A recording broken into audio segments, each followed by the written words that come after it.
कार्तिक पूर्णिमा के बाद अगले दिन पड़वा पर चिड़ा चिड़ी की कहानी हमें जरूर कहनी चाहिए, क्योंकि जिसने भी कार्तिक का स्नान किया है, कार्तिक के व्रत किए हैं, पंचभीखों के व्रत किए हैं या सिर्फ कार्तिक पूर्णिमा का भी व्रत किया है, उन सबको चिड़ा चिड़ी का घर बना करके इस कथा को कहना चाहिए। तभी कार्तिक महीने का संपूर्ण फल हमें प्राप्त होता है। तो ये विशेष मनोकामना पूर्ति के लिए बनाया जाता है। जिनके पास घर नहीं है उनको भगवान घर प्रदान करते हैं, जिनके पास घर है उन्हें सुख सौभाग्य और अन्न धन प्रदान करते हैं। तो चलिए कथा कह लेते हैं। एक बार की बात है, 4 चिड़िया थी। वो चारों दोस्त थी।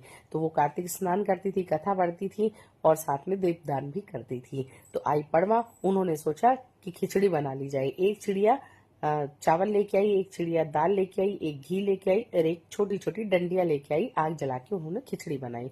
तो उन्होंने कहा कि पहले गंगा स्नान कर लेते हैं, उसके बाद में आके खिचड़ी खाते हैं। तो पहली चिड़िया आई, उसे बड़ी भूख लगी थी तो उसने भाप खा ली। दूसरी चिड़िया आई तो उसने खिचड़ी का पानी पी लिया, और जो तीसरी चिड़िया आई उसने पूरी खिचड़ी खा ली, और चौथी चिड़िया ने आके खुरचन खा ली।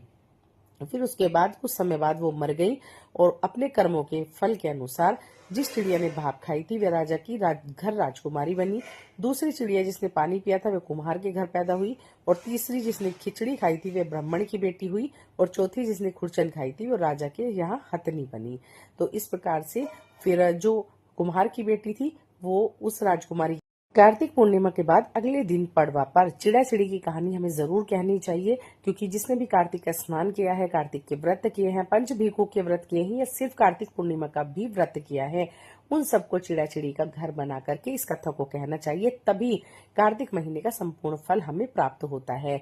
तो ये विशेष मनोकामना पूर्ति के लिए बनाया जाता है। जिनके पास घर नहीं है उनको भगवान घर प्रदान करते हैं, जिनके पास घर है उन्हें सुख सौभाग्य और अन्न धन प्रदान करते हैं।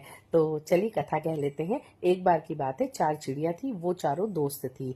तो वो कार्तिक स्नान करती थी, कथा पढ़ती थी और साथ में दीपदान भी करती थी। तो आई पड़वा, उन्होंने सोचा कि खिचड़ी बना ली जाए। एक चिड़िया चावल लेके आई, एक चिड़िया दाल लेके आई, एक घी लेके आई और एक छोटी छोटी डंडियां लेके आई। आग जला के उन्होंने खिचड़ी बनाई। तो उन्होंने कहा कि पहले गंगा स्नान कर लेते हैं, उसके बाद में आके खिचड़ी खाते हैं। तो पहली चिड़िया आई, उसे बड़ी भूख लगी थी तो उसने भाप खा ली। दूसरी चिड़िया आई तो उसने खिचड़ी का पानी पी लिया, और जो तीसरी चिड़िया आई उसने पूरी खिचड़ी खा ली, और चौथी चिड़िया ने आके खुरचन खा ली। फिर उसके बाद कुछ समय बाद वो मर गई, और अपने कर्मों के फल के अनुसार जिस चिड़िया ने भाप खाई थी वे राजा की घर राजकुमारी बनी। दूसरी चिड़िया जिसने पानी पिया था वे कुम्हार के घर पैदा हुई, और तीसरी जिसने खिचड़ी खाई थी वे ब्राह्मण की बेटी हुई, और चौथी जिसने खुरचन खाई थी वो राजा के यहाँ हथनी बनी।